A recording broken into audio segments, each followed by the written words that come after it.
चलिए एजुकेशन की पाठशाला में फिर से नमस्कार और मैं कुमार रोशन सर। आज हम बात करेंगे, देखिए कि कल बिहार के representative Ratna Sagar together with Ratna Sagar का बुक के सैंपल पेपर दिया गया क्लास 10 को लेकर के।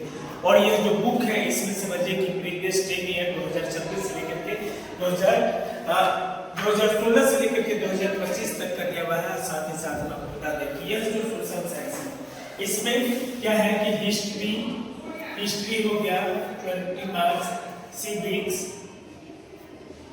20 मार्क्स, ज्योग्राफी 20 मार्क्स और इकोनॉमिक्स 20 मार्क्स। यहाँ 20 marks, geography 20 marks, economics 20 marks. बात आती है क्या कि यहाँ देखिए कि चैप्टर्स के ऊपर बात करेंगे। देखिए कि हिस्ट्री का जो पोर्शन है आपको बता दें, बार-बार आपको बता रहे हैं कि क्लास 10 के बच्चे के लिए बहुत ही इंपॉर्टेंट है कि हिस्ट्री सबसे टफ होता है और टफ सिलेबस में सबसे पहले हम लोग को क्या करना है, कॉन्सेप्ट को क्लियर करना है। देखिए हिस्ट्री में जैसे सबसे पहला चैप्टर है the rise of nationalism in Europe. सबसे पहला चैप्टर है the rise of nationalism in Europe. दूसरा सेकंड चैप्टर है नेशनलिज्म इन इंडिया। थर्ड बात करेंगे क्या कि द मेकिंग ग्लोबल। नेक्स्ट जो थर्ड चैप्टर है द मेकिंग ग्लोबल और नेक्स्ट उसके बाद प्रिंट कल्चर के बारे में जानना है। उसके बाद हम कहेंगे कि लास्ट जो चैप्टर है हिस्ट्री का जो लास्ट चैप्टर है वो है मैप से रिलेटेड। समझिए कि 2 मार्क्स का मैप क्वेश्चन पूछा जाता है हिस्ट्री में। ये सारे चैप्टर्स को आपको पढ़ना है। बात करेंगे इसके बाद सिविक्स के ऊपर बात करेंगे। देखिए कि 20 मार्क्स का है और 20 मार्क्स में बच्चे को मेहनत कैसे करना है, मेहनत करना है। पहला बात करेंगे तो पहला चैप्टर पावर शेयरिंग हो जाएगा, पावर शेयरिंग। सेकंड चैप्टर है फेडरलिज्म हो गया, फेडरलिज्म के बारे में पढ़ना है, कॉन्सेप्ट को क्लियर करना है। साथ ही साथ आपको हम बता दें कि पावर शेयरिंग फेडरलिज्म हो गया। तीसरा जो चैप्टर है वो है gender religion and caste system. इसके बारे में भी जानना होगा, gender religion and caste system, caste system, gender religion and caste. Third chapter है। चौथा सिविक्स के ऊपर बात कर रहे हैं। चौथा जो आपका है फिर पॉलिटिकल पार्टीज। चौथा जो आपका है वो है पॉलिटिकल पार्टीज। इसके बाद लास्ट जो चैप्टर है वो है क्या है, लास्ट जो चैप्टर आपका है आउटकम्स ऑफ डेमोक्रेसी। यह सारा चीज आपको पढ़ना है, आउटकम्स ऑफ डेमोक्रेसी। यह सारी चीज के बारे में यह 5 चैप्टर से रिलेटेड सिविक्स में आपको इससे ज्यादा आपको नहीं पढ़ना।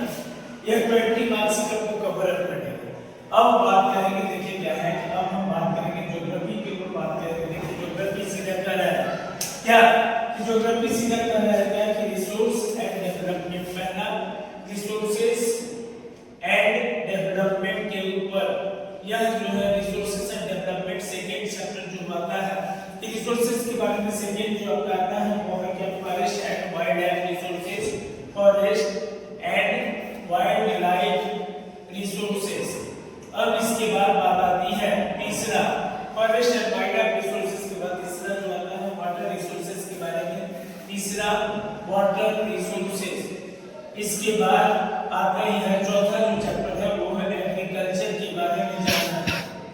एग्रीकल्चर पांचवा। देखिए पांचवा फिर एग्रीकल्चर के बाद मिनरल एंड एनर्जी रिसोर्सेज के बारे में। Mineral and energy resources, mineral and energy resources के बारे में जानना है। इसके बाद देखिए छठा मिनरल एंड एनर्जी रिसोर्सेज। छठा जो है वो मैन्युफैक्चरिंग इंडस्ट्री, मैन्युफैक्चरिंग इंडस्ट्रीज के बारे में जानना है। यह सारा चीज हम लोग को क्या करना है, स्टडी करना है। ज्योग्राफी क्लास 10 से रिलेटेड मैन्युफैक्चरिंग इंडस्ट्रीज के बाद लाइफ लाइंस। सातवां जो है वो है क्या life lines of Indian economy, life lines of Indian economy. इसके बारे में जानना है, इंडियन इकोनॉमी। और इसके बाद लास्ट चैप्टर जो है ज्योग्राफी का वो है लाइफ लाइंस के बाद बात करेंगे। लास्ट जो आपके हैं वो है मैप वर्क है, इससे भी मैप रहता है। यही 8 पॉइंट हमको करना है ज्योग्राफी में। और हम यही कहेंगे कि हिस्ट्री हो गया, सिविक्स हो गया, ज्योग्राफी हो गया, लास्ट एक बचा और वो है आपका इकोनॉमिक्स। तो इकोनॉमिक्स के ऊपर भी मैं आपको बता दें कि इकोनॉमिक्स में देखिए केवल क्या है कि आपको 4 चैप्टर पढ़ना है। सबसे पहला है डेवलपमेंट के बारे में। दूसरा सेकंड आपका है यहाँ देखिए इकोनॉमिक्स में पहला डेवलपमेंट, दूसरा sectors of the Indian economy, sectors of the Indian economy, Indian economy, और तीसरा जो आपका है सेक्टर्स ऑफ इंडियन इकोनॉमी के बाद तीसरा आपका है मनी एंड क्रेडिट, और लास्ट चौथा जो आपका है ग्लोबलाइजेशन। यह सारा चीज ग्लोबलाइजेशन, बस यही 4 टॉपिक आपको इकोनॉमिक्स में पढ़ना है।